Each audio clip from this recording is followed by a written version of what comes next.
Why people overlook you, and the Stoic cure. You walk into a room, you greet people warmly, yet somehow their eyes glance past you. You speak, and it feels as if your words evaporate before they reach another's ears. You do good work, but someone else is chosen, praised, remembered.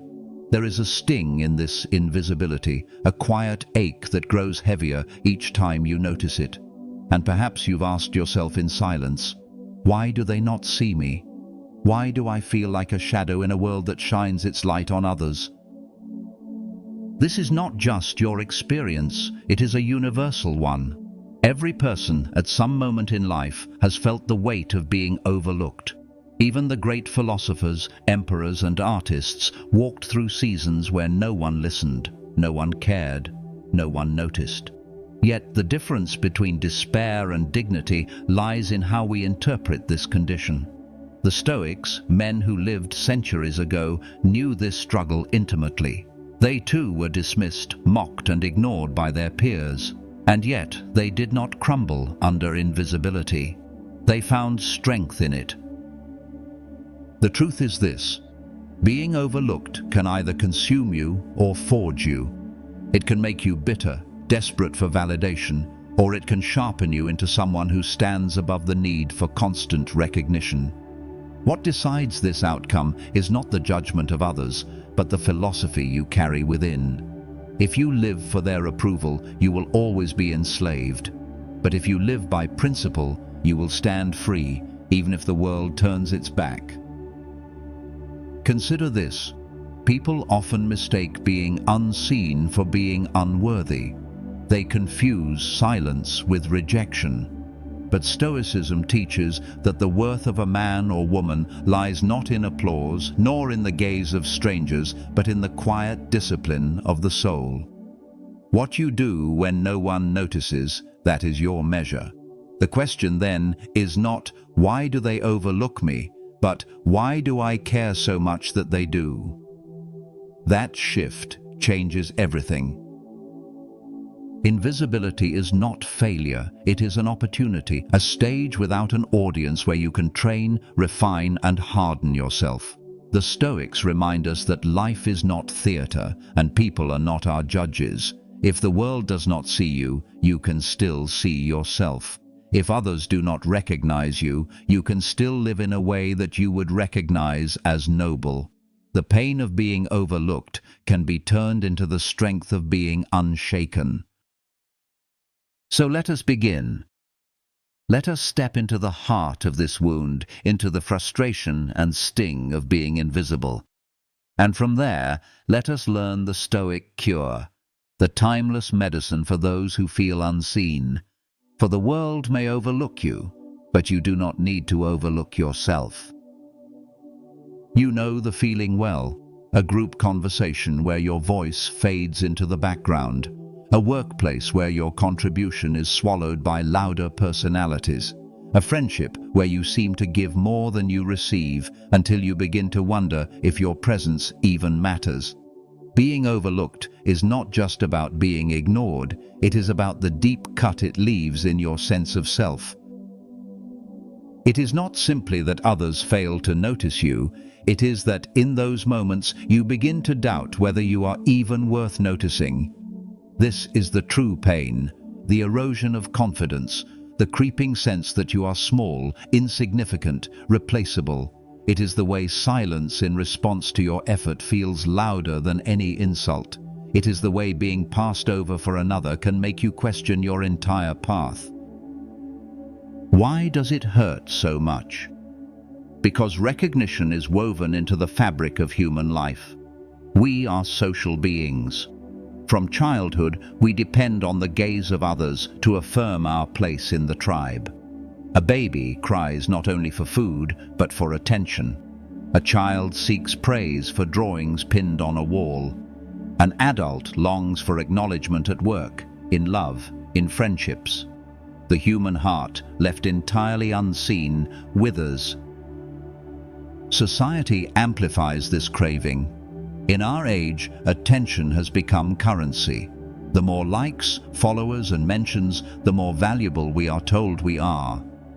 And so, invisibility feels like poverty of the soul. To be ignored is, in modern culture, nearly indistinguishable from being worthless.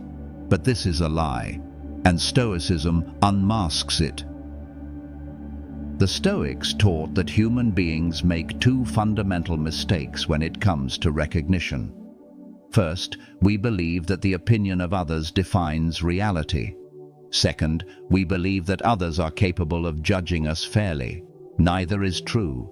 Marcus Aurelius, Emperor of Rome, wrote in his private notes that the opinions of others are fleeting shadows, today praising, tomorrow condemning, always unstable. He reminded himself not to live for applause but for reason, because the crowd cannot even agree among themselves on what is admirable. If they cannot judge consistently, why hand them your peace of mind? And yet the longing remains. You want to be seen. You want your work acknowledged, your presence valued. To deny this desire is to deny a part of being human, but to become its slave is to abandon freedom. The pain of being overlooked lies not in the overlooking itself, but in our expectation that others should see us clearly. This is where Stoicism draws a line in the sand.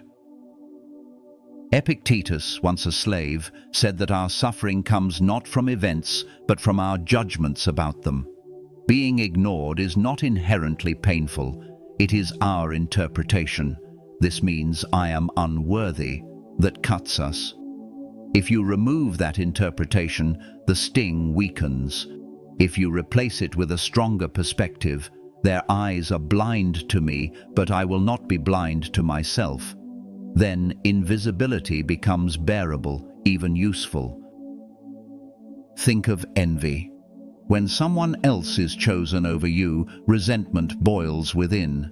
But envy is just another symptom of a deeper wound, the belief that their recognition diminishes yours. Yet a Stoic knows that virtue cannot be stolen. Another's glory does not reduce your capacity for wisdom, courage, justice, or temperance. Their applause cannot make you noble, and their silence cannot strip nobility from you.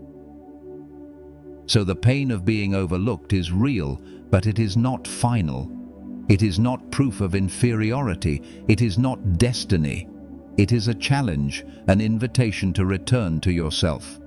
The Stoic cure is not to destroy the desire to be seen, but to master it, to place it where it belongs, beneath the higher aim of living in accordance with reason and virtue. Once you shift your gaze inward, you begin to loosen the chains of external validation. And here is the paradox. When you no longer beg to be seen, you start to carry yourself with a quiet strength that others cannot ignore. Those who do not chase visibility often gain it naturally as the fragrance of their character spreads without effort. But to reach that point, you must first confront the wound of being overlooked, feel its weight, and then choose the higher road. That is where we now turn to the Stoic diagnosis of why others overlook you and why their blindness does not define your worth. Why do people overlook you? The Stoics would say, because people are governed not by truth, but by perception. They see not with clarity, but through a fog of distraction, bias, and self-interest. Epictetus would remind us that what others think lies outside our control, and therefore must never be the foundation of our peace. To be overlooked is not an insult written in stone. It is a fleeting judgment made by minds too preoccupied with their own burdens. Think of a crowded marketplace in ancient Rome. Merchants shout, buyers haggle, beggars plead. In such chaos, who is noticed? Often not the quiet philosopher, not the man of discipline, but the loudest voice, the most flamboyant gesture. Yet the loud are not always the wise. Noise may capture attention, but it rarely captures respect. The Stoic diagnosis is simple. People overlook you because they are distracted by themselves. They are wrapped in their own worries, consumed by their own dramas. Most people do not see you because they are too busy looking at themselves. Marcus Aurelius, ruler of the known world, admitted this truth to himself. They are occupied with what they do and what they love. They are not thinking of you. If even an emperor, draped in purple and gold, felt invisible in the minds of his subjects, what hope do we have of being constantly seen? The lesson is not despair, but freedom. If others' attention is so fragile, why stake your worth upon it? Another reason people overlook you is that recognition is never objective. What one person finds admirable, another dismisses. You might speak with clarity and truth, yet someone in the room ignores you because your tone reminds them of a childhood enemy. You might labor with diligence, yet a manager overlooks you because they favor the familiar face. These judgments reveal nothing of your essence. They reveal only the biases of those judging. The Stoics teach us to separate who we are from how we are perceived. Seneca wrote that the crowd admires what glitters, not what is truly valuable. To be overlooked by the shallow is no tragedy. It is confirmation that you are not playing their shallow game. And finally, people overlook you because visibility itself is an illusion. One moment you are invisible, the next, if fortune shifts, you are seen everywhere. Fame and obscurity are as unstable as the weather. Today forgotten, tomorrow celebrated, and the day after forgotten again. If you chase recognition, you are chasing smoke. The Stoic cure is to anchor yourself in what does not shift: your character, your reason, your virtue. There lies the ground beneath your feet, not in the trembling applause of men. When you understand this diagnosis, you see being overlooked not as a verdict, but as a symptom of how the world operates. People's eyes wander, their minds scatter, their opinions contradict. You cannot change that, but you can change how much of your soul you give away to their blindness. The natural response to being overlooked is to chase visibility. You feel ignored, so you speak louder, act bolder, dress brighter, grasp harder for the attention slipping through your fingers. It feels logical. If they don't see you, force them to. But here lies the trap. The more you demand attention, the less worthy of it you appear. The more you strain to be noticed, the more you reveal that your strength depends on the recognition of others. And people can smell that desperation. In our modern age, the stage of this desperation is social media. Here, millions perform for eyes that barely glance. People post not to share, but to be seen.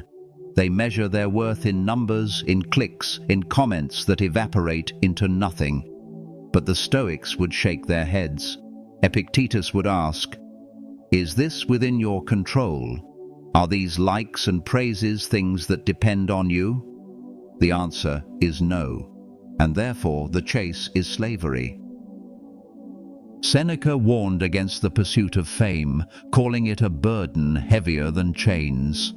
To live for recognition is to hand your freedom to the crowd. You become their servant, adjusting your speech, your dress, your behavior, not for what is right, but for what is noticed. And what is noticed today may be scorned tomorrow. Fame is not loyal, it is a fickle master. The paradox is cruel, but true. The more you try to force people to see you, the more invisible you become in essence. You become noise among noise, just another figure clamoring for the same scarce attention. True presence does not come from noise. It comes from depth. A person who acts with quiet conviction, who does not beg to be seen, carries a weight that cannot be overlooked forever. History proves this. Many who chased fame during their lives are forgotten, while many who were overlooked became giants after death. Marcus Aurelius did not write his meditations for an audience. They were private notes, never meant for recognition. Yet his words, written in silence, unseen in his lifetime, have endured for centuries. Contrast this with the countless orators, actors and flatterers who basked in attention during his reign, but whose names have dissolved into dust. Which would you rather be? The Stoics guide us here. Do not live for eyes, live for principle. Let recognition be a byproduct, never the aim. If you are overlooked, endure it with dignity. If you are seen, endure that too with humility. Neither condition adds to or subtracts from your true worth. Only virtue does that. So, when you feel the pull to chase visibility, pause. Ask yourself, am I seeking to live well, or am I seeking to be seen? The first leads to freedom, the second to chains. To live by Stoic standards is to cut those chains and walk the quieter, stronger path. And on that path, whether the world sees you or not, you will always see yourself. The Stoics do not leave us with diagnosis alone. They offer the cure, and the cure begins with a radical shift of focus. Turn inward. Stop building your house on the sand of other people's opinions and begin to anchor your worth in the solid ground of virtue. For the Stoic, virtue is not an ornament but the essence of life. Wisdom, courage, justice, and temperance, these are the pillars that no man, no woman, no crowd can take away. Epictetus told his students, "If you wish to improve, be content to be thought foolish and stupid." Why?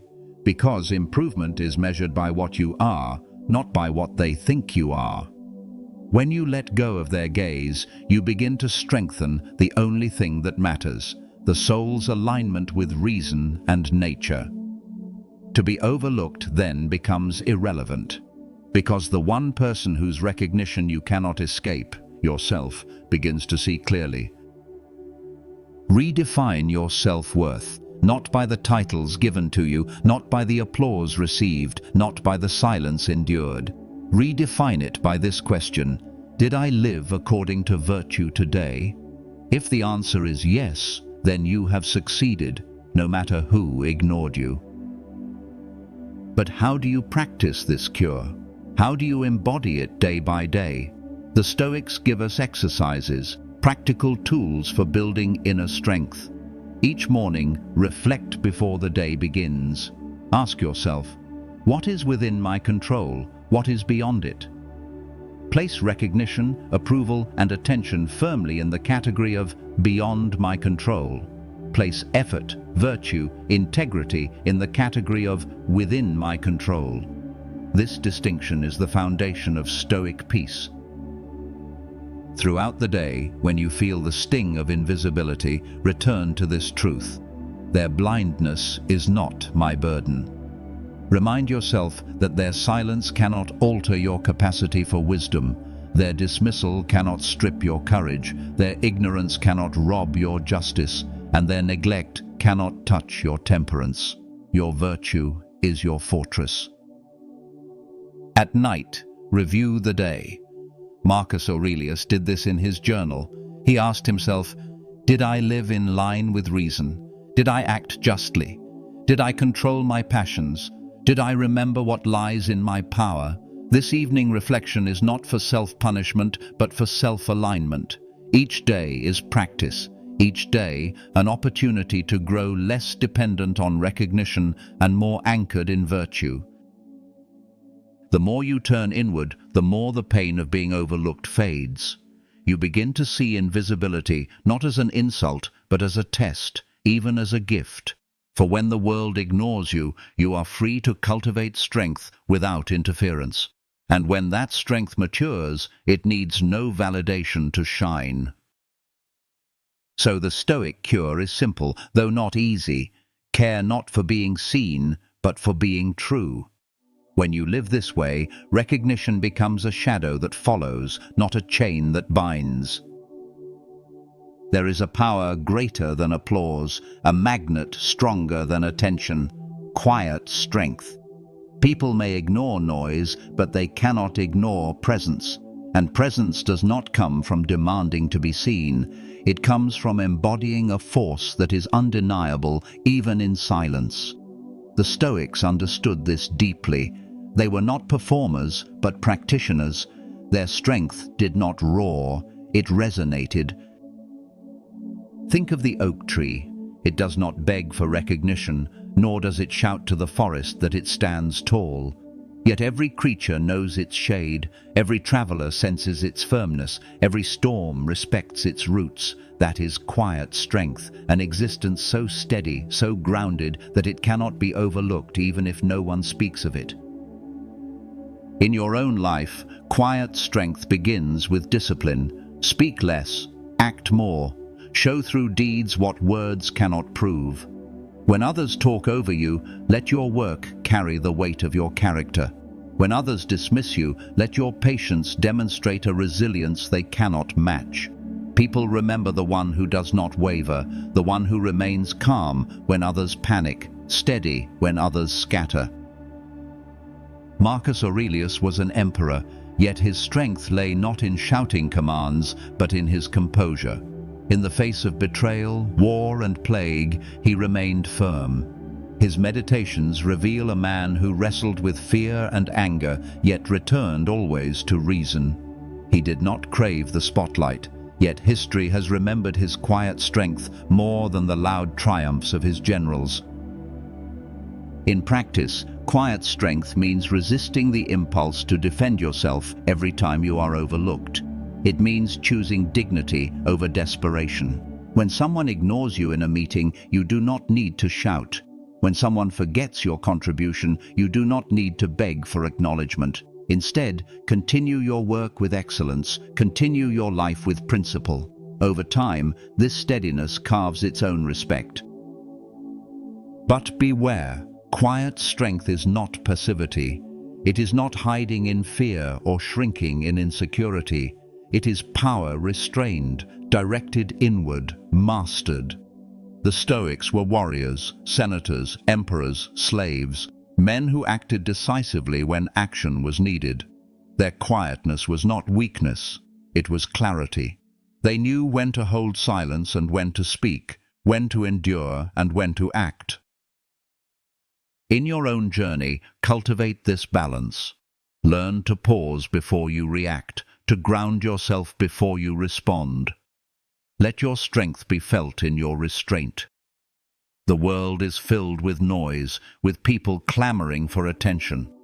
To be the one who does not clamor, who does not beg, who stands calm in the storm, that is the person others cannot ignore, even if they do not speak your name. Quiet strength turns invisibility into power. It teaches you that respect is not won by shouting, but by standing firm. It shows you that true presence does not need to announce itself. It is simply there, unshaken, undeniable. And once you cultivate this, being overlooked will no longer wound you. Instead, you will see it as the very soil in which strength takes root. There is a paradox at the heart of invisibility. What feels like rejection may actually be a rare gift. When people overlook you, they leave you unburdened by their expectations. When the crowd does not fix its gaze on you, you are free to move without their chains. Many curse obscurity, yet the Stoic learns to bless it. Consider how attention binds. The one constantly praised becomes addicted to praise. Every step is calculated to maintain approval, every decision filtered through the question, "What will they think of me?" Fame is a prison with golden bars, but to be overlooked is to be free of that prison. You can experiment, fail, grow, refine yourself without an audience jeering at every mistake. You can become stronger in silence. History is filled with great minds who were ignored in their lifetimes. Marcus Aurelius wrote his Meditations for no one's eyes but his own, yet today it shapes millions. Epictetus, once dismissed as a crippled slave, spoke words that outlived emperors. Even Socrates, mocked in the streets of Athens, became immortal in philosophy. To be overlooked in the present says nothing of your future. Indeed, it may prepare you for it. When the world overlooks you, you are relieved of constant performance. You do not need to polish every word or stage every action. You are free to act not for appearance, but for truth. This is a privilege disguised as pain. For while others waste their energy maintaining the mask of being seen, you are free to build the substance of being strong. Invisibility also sharpens focus. Without applause, you learn to work for the sake of the work itself. Without recognition, you discover whether your values are genuine or merely theatre. If you write, you will write for truth, not for claps. If you lead, you will lead for justice, not for praise. This purification of motive is one of the greatest gifts Stoicism offers. To act not for others, but for reason, for nature, for virtue. So the next time you feel the sting of being overlooked, pause, ask, what freedom does this grant me? What can I cultivate unseen? Perhaps the world's blindness is not punishment, but protection. Perhaps it is the soil in which you are meant to grow roots so deep that when the storm comes, you will not fall. To be overlooked is not to be erased. It is to be hidden for a time, preparing in silence for the day when strength will speak louder than applause ever could. But what about the energy of rejection, the fire that burns when you are ignored or dismissed? If left untended, it becomes bitterness, envy, and despair. The Stoic cure is not to deny this fire, but to transform it. Rejection can be a poison, or it can be fuel. It depends on how you use it. When you feel overlooked, the first instinct is to lash out or withdraw in self-pity. Yet a Stoic reframes the moment. They do not see me, but I still see myself. Their blindness is theirs, not mine. In this reframing, rejection loses its power to define you. Instead, it becomes raw material for growth. Take the resentment that rises in your chest and redirect it. Instead of asking, why don't they value me? Ask, how can I build value within myself, regardless of their sight? This shift moves energy from complaint to construction. Every dismissal becomes a spark to fuel discipline. Every ignored effort becomes a chance to refine skill. Techniques help with this transformation. When the sting comes, breathe deeply, slowly, grounding yourself in the present.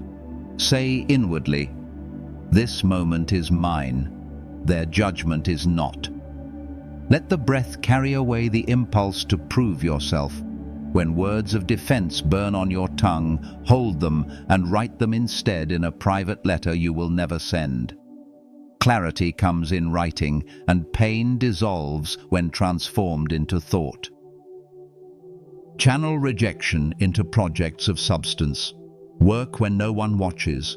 Build when no one praises. Create when no one cares. The greatest works of history were forged not under applause, but in silence, in solitude, in the crucible of being unseen. If the world gives you no stage, then train in the shadows. If they close the door, then strengthen yourself behind it. Epictetus endured insults and chains, yet told his students, "You may fetter my leg, but not my will." To be overlooked is another kind of chain, but one you can break by turning its energy inward. Rejection becomes training, invisibility becomes a forge, and the one who seemed forgotten emerges sharper than before. Remember this, the world's rejection is not final unless you accept it as such. Their silence does not end you. Their blindness does not erase you. It is only fuel waiting to be used. Transform it, and you will discover that the very moments you thought would crush you are the moments that shaped you. Thus, rejection ceases to be an enemy. It becomes an unlikely teacher, a stern instructor in resilience. For in every overlooked moment lies a question. Will you waste this energy in bitterness, or will you shape it into strength? The Stoic answer is clear. Turn it inward, transform it, and let your quiet fire burn where applause cannot reach. To live above the crowd is to recognize that their eyes, their praise, their neglect, none of it can touch the essence of who you are. The Stoics taught that the true tragedy is not to be overlooked, but to lose yourself in the chase for approval. For what is recognition but a shifting shadow? Today's applause becomes tomorrow's silence. Today's admirers become tomorrow's critics. If you live by their gaze, you will be tossed like a ship without anchor, carried wherever the winds of opinion blow. A Stoic anchors himself in reason. He lives by principles, not popularity. He is not swayed by the roar of the crowd or the silence of neglect. He knows that to seek recognition is to give away his freedom. Epictetus said it plainly, "If you wish to be loved, love virtue."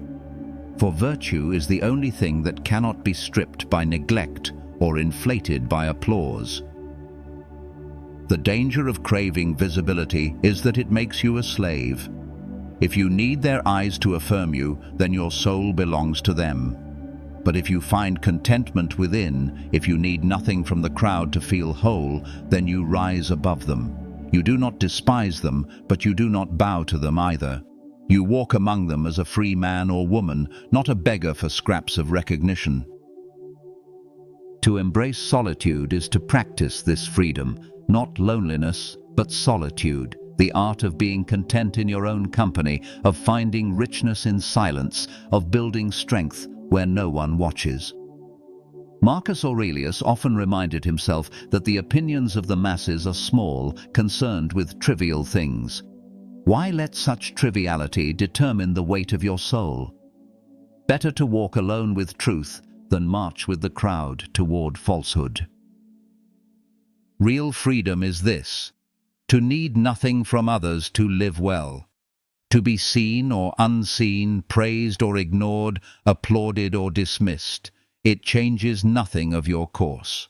For your course is guided by reason, by virtue, by what is in your control. When you live this way, you are no longer overlooked, because you no longer measure yourself by being seen. You are above the game altogether.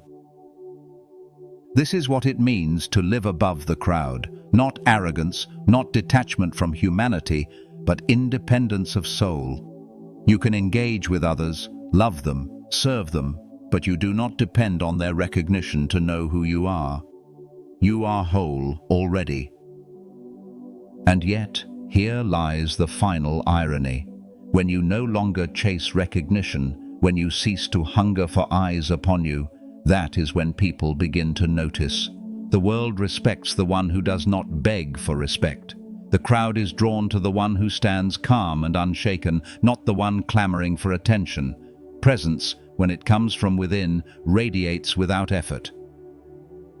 You may spend years being overlooked, invisible to the eyes of others, but if you cultivate virtue, if you build quiet strength, if you transform rejection into resilience, one day the world will look and see what it had ignored, and by then you will not even need their recognition. It will arrive as a byproduct, not a necessity. When people finally see you, it will not be because you demanded it, but because your character demanded it. They will sense the weight of your presence, the firmness of your actions, the steadiness of your heart. And even if they still overlook you, it will not matter, for you have already won the greater battle, the battle within. So let this be your closing meditation. Whether seen or unseen, live in accordance with nature. Whether overlooked or admired, let your compass be virtue. Recognition fades, applause dies, opinions shift like the wind. But character endures, strength endures. The soul, disciplined by reason and guided by virtue, cannot be ignored by itself. And in the end, that is the only recognition that matters. Live then as the Stoics lived, free from the chains of approval, anchored in the only thing that cannot be taken from you. And when the world overlooks you, smile, for you know what they do not. You are not invisible, you are invincible.